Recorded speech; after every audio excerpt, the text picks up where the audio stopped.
Hey everyone, it's time for hour number 2 of the Northwest Convergence Zone. I gotta put up another hour of this chicken shit. You'll get used to it. All right, everybody, welcome to hour number 2, Northwest Convergence Zone show. We got to get moving because we have 2 killer bands in this hour. First, I'm Big D. I'm Voxy. Susan and the ladies. I'm on one. And what you're about to hear here is if you like Rush, if you like Emerson, Lake and Palmer, or you like prog rock at its best, man, I tell you, this group that's coming out of Seattle right now, I think they're going to make some noise. And we have them in the studio, but first, let's hear Digital Chemistry.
Woman and man must make connection.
Oh, yeah. Hailing from the little city by the sound, Des Moines, Washington. It's a little city. It is truly It's a great city. little city. I love that place. It's a quiet The little biggest city. little city in Washington. That's right. It's quiet. They actually have a really cool movie theater there. I will talk about that at some point. But Digital Chemistry is the name of the band, and what we just heard was the song Virtual Unreality. Now, any band that I see that describes themselves as influenced by Rush, King's X, Porcupine Tree, and Metallica, Tool, and labels himself also progressive alternative rock, I'm in. Absolutely. And that is some awesome stuff right there, you guys. We're happy you. to have you. Thank you very Wow. much. So we have Thank Rob, you. Cliff, and Glenn in the studio. They make up Digital Chemistry. Seasoned vets, these cats. Amazing, just amazing at their craft. And tell us a little bit about coming together to form Digital Chemistry. I know you guys have had lots of projects on your own. You guys have been around the scene for a long time. What drew you into this current project?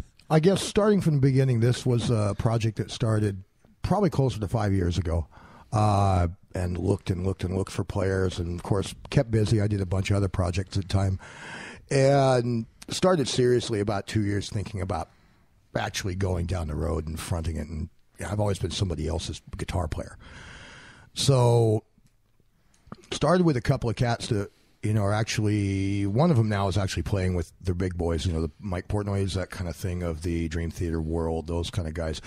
I started with a band before them. I took them out. Things didn't work as planned, I guess is the best way to put it. So then I decided, well, That I'm not never gonna, happens. No, never. So then I decided, well, I'm not going to let it go. Okay, you could. You put so much time into it, and you can just walk away. Well, I can always go back and do this. And had a couple of guys from the prog world that are up in the north end of Seattle, Wynwood, so on and so forth. And that actually started working out okay, and I tried a singer and just didn't really work out, for a lot of reasons. But I find myself now, after that version's broken up, I need a drummer. Well, the singer actually knew a drummer. It happened to be Glenn, and Glenn and I stood in the parking lot for about an hour freezing our ass off, talking about being a true believer. I was looking for true believers, people who get 100% behind what we're doing, and to understand the music, too, the direction that I'm coming from, which may or may not be. That's really funny you recommended me because he'd Yeah. never heard me play. No. But he was Pass this playing. guy He off was on playing. Maybe he had alternative plans and it just happened to work out in your favor. Well, that actually is Cliff's story. And so then it was yeah, probably that's right around Cliff's the story. time that Glenn and Rob were standing conversing in the parking lot. I was driving west from Illinois. I'd been living in Illinois. And, Second guest today from Illinois. And well, no, I wasn't from Illinois. We're coming from there. I was born in Missouri and had lived here for like 15 years, and then down in California for 8, and was Illinois. And I really wanted to come back here for some reason. But I was driving back here, and I had actually the day that I arrived here from Illinois, I had an audition for Sue's band. Yeah. Raymond Hayden's band. Yeah, well, Yeah. Raymond, the band that Sue was in, Jupiter Order. Yeah. And that went really well. I mean, literally, we got at the hotel. I dropped my wife off. I dropped the dogs off. We dropped off some stuff. And boom, I felt I'm at so the bad for audition. you. And then hilarious. it's He like, comes in, we're like, can you play, please? it goes, I felt that it went really well. Yeah. And then, like a week later, as I'm about to go to the first actual official rehearsal, their old bass player decides he wants to come back. So it's like, oh, we don't need you anymore. Womp womp. So it's Welcome like- back to the Northwest. Well, So it's like, is oh, Jupiter okay. Order playing anymore? Oh, I know they're not. I know they're Well, not. then, hey, worked out in your laugh. favor. So I See got how the, that I got, Heyo. I got the last laugh on that one. But so, You see where I'm at now, right? so I'm looking at, like, a couple weeks later, I'm looking at, ironically enough, Craigslist, and I see this ad on Craigslist that says no covers. And I'm like, what? And I click on it, and it's basically this like 3-page long ad just bitching about how, where are all the good musicians, where are the good bass players? They're all like they're locked in their ivory towers doing their little studio projects, Bass and they players never are want to really play hard to live. find. They And, really are. Like where all That's the good why I players. play bass as well. And he's talking about how he wants to put this project together that doesn't focus on covers, that does real good original music, like passionate. So I respond back with kind of this sort of funny email about, it's not, it's, you got to think about the right covers, man. Finding the right song for the right situation and this and that. So we kind of like, emailed back and forth Battered a couple back and times. forth. Yeah. And then we started talking on the phone a little bit, and then we met up at the Poodle Dog in Fife one time. Yes. The poodle dog. And So you were in the pup room? In the pup In the room. pup room. It was so dark I couldn't see him. He's talking about all his influences and like the way that he writes music and how like Rush and all this progressive influences that he has that he is putting into the music. And I'm like, basically all of my musical experience is in just kind of like straight ahead rock bands. So I'm just kind of nodding politely going, yeah, I love all that stuff, but there's no way in hell that I'm going to get into this band. But you made it. So he says that he's going to set up this audition and he's going to get like 4 or 5 bass players to come out to audition. Yeah, that worked out. Yeah, good luck with that. I was going to say. that So worked out. Bass he player. Cliff's the It's only like one 4 there. or 5 bass players in town. schedules this night at the this thing at the Troubadour in Auburn. Right. So I go out there and like literally I'm the only guy. Oh yeah, we know. So we that played all night. drill. So yeah, we sat there and played, and then we went to what was it the Longhorn Steakhouse right next door, yes. and we sat there for probably another couple hours till they hours. closed that down, and then we stood in the parking lot for probably another hour or two, and it was just like, okay, well, I guess you're in the band, I noticed one thing on your Facebook, Rob, that in reading the bio, kind of your description, it said that you're the true believer and the spiritual head of digital chemistry. What does that mean? Not to go into religion and politics. My worldview is a worldview, and it's really about people and connection of people. Part of me has a real problem with the technology that we use today, in that it's become impersonal. The closer we get, actually, the less we actually talk to each other face to face. And then also from the standpoint of, we really are all family. And I guess the other thing is that I'm ex-religion.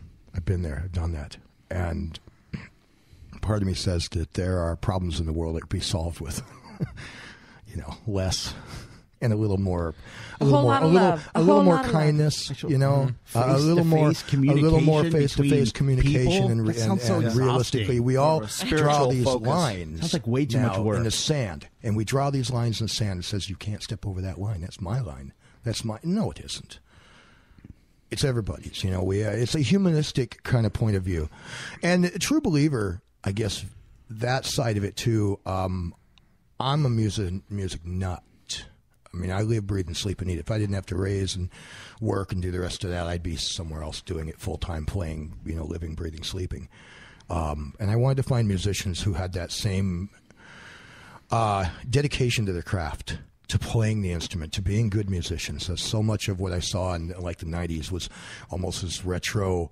Just about the time that us guitar players have been working in the 70s all these years to learn how to play the guitar and play well. Right. All of a sudden, here comes along 3 this whole chords. genre. It says 3 chords, turn it up as loud as you can, flap your bell bottoms, and you'll be deaf. Get some reverb going, and you're good. And you're good to go. And I never liked garage bands. I came up in an era where my parents played big band, classical rock, although it was old school. It was all San Francisco, War and that kind of stuff. And then jazz rock.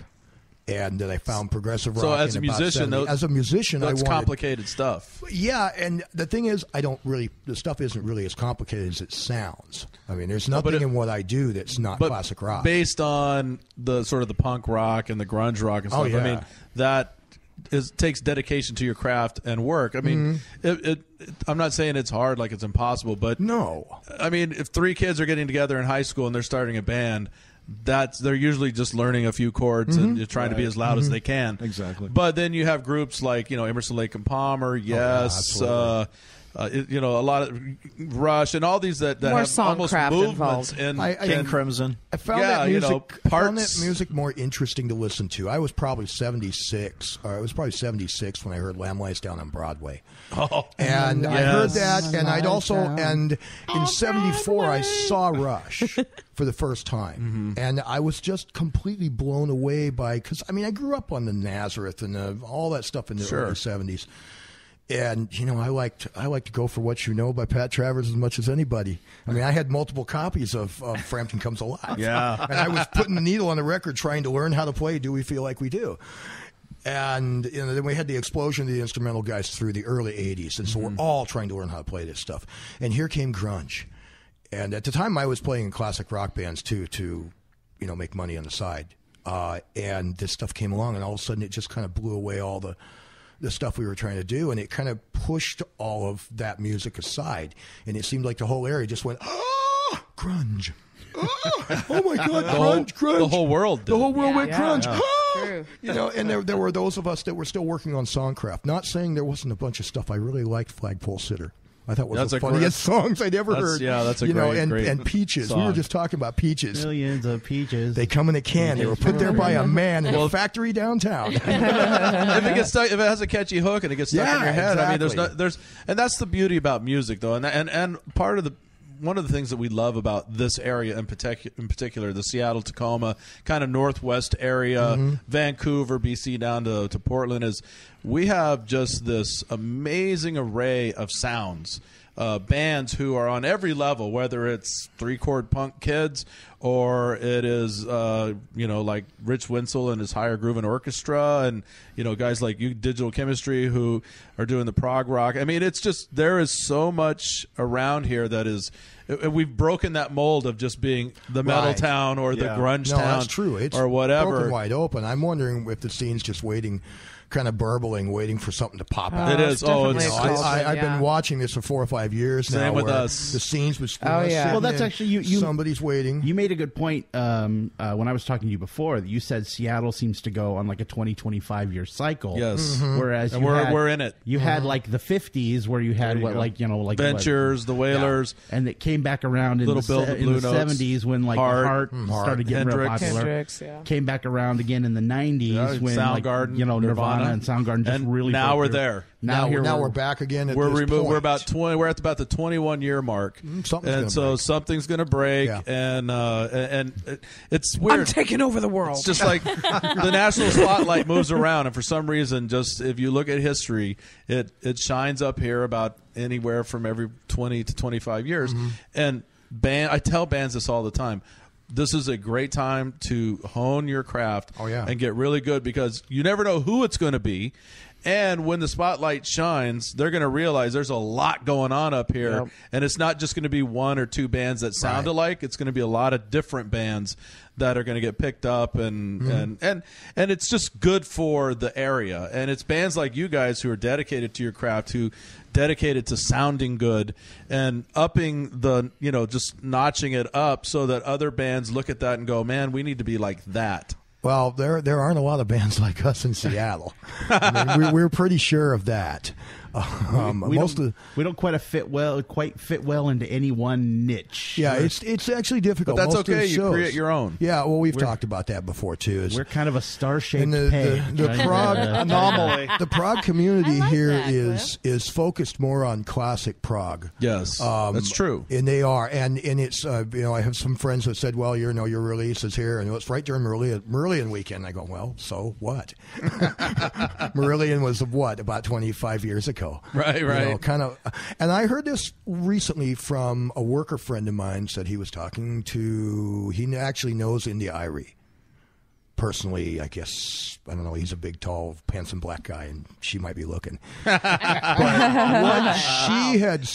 what she had said to him, or heard third hand, was that the emerging market of AAA that's coming out right now, which is an adult-oriented, it is classic rock. Yeah, it's album-oriented classic rock. album-oriented rock, needing a new thing. Zeppelin and all the rest of those bands. I mean, we've been Nobody's playing that there stuff right for now. 30 years now. The generation that's getting older are actually starting to look for something new that that they can relate to. Well, and I'll tell you another thing know. that people are really tired of, and I've heard this even from like my daughters who are early 20s.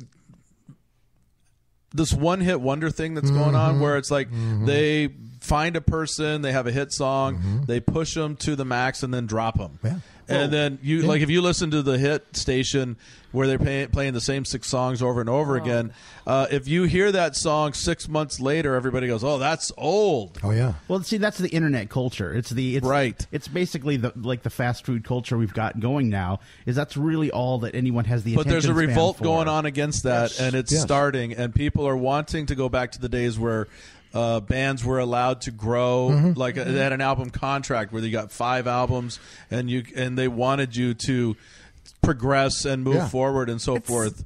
I think it's become like so far removed because you have so much media now where you can see the video. You like everybody's big stars before you even know who they are. We were just going over this with our kids last night, going down to Louis G's all ages show, and they were like wanting to know if they were going to have enough quarters for the arcade because sometimes it gets boring. And I'm like, are you kidding me? I'm like, this could be the next Beatles up here on stage and you're Like, who's missing the it, Beatles? you know? Like, no, actually our kids know who the Beatles are. But You are a good mother. raising them That's right. all I'm saying. the point is that so many people don't realize that all the shit that's going to be big 10 years from now is out there on the streets in your local town. Absolutely. Right now. It's brewing right now as we speak. Absolutely. Tell us a little bit about the new CD which you have coming out. It's titled "Just Add Water." You have a big show this Saturday at Louis G's. That'll be the 9th. Also on the bill is Tut, Black Diamond, and Blackstone River. But you guys, it's a big night for you. You're releasing the CD, and tell us about the blood, sweat, and tears that went into this thing. Wow. The recording project started roughly July of last year. Correct. And yes, right it really after- did take in a my year to do basement. it, and I don't know why. I do know why it took a year. Technical difficulty. Basically, technical difficulties. Plus, I guess I'm a perfectionist. I self-produced the CD and did all the engineering and all the mastering. That's a lot of hard work. It was 13 songs at 24 tracks at high rate, bit rate. Obsessive compulsive. But without all the tools. And the thing I was trying to achieve in the recording was to give it the sound of the small club environment. When you were at the Ad Lib in 1978 watching Cheyenne play, that big room sound, and that's what I wanted to give it. But I also wanted to give it the intimacy of you being right in front of them. Right. So you're literally 2 rows back, standing there. Everything is in stereo, and create that world, that stage in your head. Yeah, we had discussions, and we kind of made the decision that we wanted to give it the feel of a live album. Like you have the band right there in your living room. Organic. And you're not... No. So we deliberately didn't do a lot of the studio things that you can do. There's like 5 different guitars, and there's sometimes where we do multiple layering on the vocal tracks. There's nothing we can't do live. That perfectly, that song you heard earlier, Virtual, we can reproduce perfectly. Essentially, you watch can do Rush. 5 guitar parts. Watch Rush. You never see Rush ever miss any. There's never. There's when you go see a show, there might not be the 20 guitars or whatever they recorded, but you never miss the essence of what the song is. Exactly. So I never write I always write almost everything either on the bass or on the acoustic guitar, and then the electric guitars are actually built out of that. Sure. Yeah, we talked though about how great it would be to have like the choir back there singing. Like, maybe one day, you never know. Technology, right? And like we talked about like tubular bells and percussion and all this cool stuff for like atmosphere in the songs, but also it was like not only was it like something that we would really have a hard time getting and have a hard time recording, but it's like that's something that we wouldn't necessarily have live. Pull it off live. No, I want the audience that when we go and do a show, I want the audience to feel that they're really technically getting their money's worth. There's we can jam and blah blah blah blah, but we're there to perform a show and perform the songs as people hear them on the CD. And I would never put anything on a record that I couldn't reproduce as a guitar player. But essentially, long and short of it was we took all the gear over to Glenn's. It's got a big enough room for us to get a nice drum sound out of. Recorded everything. It took like 4 days, 2 weekends to do everything because we had crashes and I had all sorts of stuff breaking. And then we did it again. So then I took it home and put it into some programs that I use and had some things working pretty well. And then the whole system crashed and then had to recover it and then put it back into another system to recover it again. And we got down to the last bits of it here and got a hold of a copy of Studio One, which, in my opinion, props for them, is probably the simplest and dead easiest pro recording program to use. Yeah, for working an IBM style DAW, or Mac, or Mac, whatever. But I mean, I essentially used a small baby pair of Mackies to mix the whole thing, and then took them over to a friend's house and got some people in the mixing recording professionals in the community that I consulted with, and they pointed me in the right direction, and we got to the point of it where, I think we better put a name on it and slap a logo on it and see if we can sell it. It's it's phenomenal. The packaging is great. Oh, thank you. Title's Just Add Water. I also noticed that you guys have a mobile app. Yeah, we have a mobile app. I don't even think I have it downloaded on my own phone. I love the phone, but I gotta say I did have a clamshell for about 20 years before I decided finally to buy a smartphone, and I'm not quite sure what to do with it all the time. Well, you can find that on their Facebook page. It's facebook.com/Digital Chemistry Band, and you can also link that off of our webpage. Big show this Saturday, Louis G's again. That's the 9th. Digital Chemistry, Tut, Black Diamond, and Blackstone River. That's a great lineup, great show. You guys have a great sound. Thank you. Congratulations. Thank you. And outside of going to the show, where are people going to be able to pick up a copy of this? It'll be online at Reverb Nation. /Digital Chemistry Band. It'll also be available through Amazon and through iTunes. Excellent. And then the hard copies, we're working on distribution right now. I'm looking for international distribution to try to connect with the worldwide progressive rock community. They call us alternative prog, which is outside the normal. You've got prog metal, you've got prog speed metal, and you've right. got God forbid you don't fit into a you box don't fit into a box. artistically. So they put us on that side of the box. But you're talking about people like progspear.com. The millions of web rings are dedicated to the progressive rock movement all over. Right. And I have a couple of friends in here in town that I'm talking to very seriously about working on because Seattle has their C-Prog. But they're in Seattle. And what I want to do is create a progressive rock movement that encompasses the Northwest area, as opposed to just localizing it into one place. Because there's not enough really true progressive rock bands, number one. And to really promote the genre, we have to promote the genre as shows based on the genre. Yeah, well, if you're into prog rock, I think that's the best way to do it. Yeah, if you're into prog rock at all, you got to check these cats out. Digital Chemistry, they encompass everything that you want out of prog rock. I was in the opening song. I was talking to Susan over there because I know her husband loves this stuff. Big Mike's going to be all over, and I love it too. It's phenomenal, and I want to thank you guys so much for coming in. Best of luck with the CD going forward, and everybody go check them out this Saturday at Louis G's. The name of the CD is Just Add Water, and this is the song We Are. Thanks, guys. Thank you. Thank you. Thank you.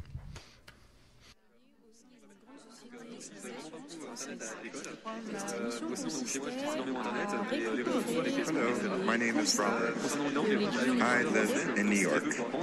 In New York, I get up at 6:30 a.m.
in that wish upon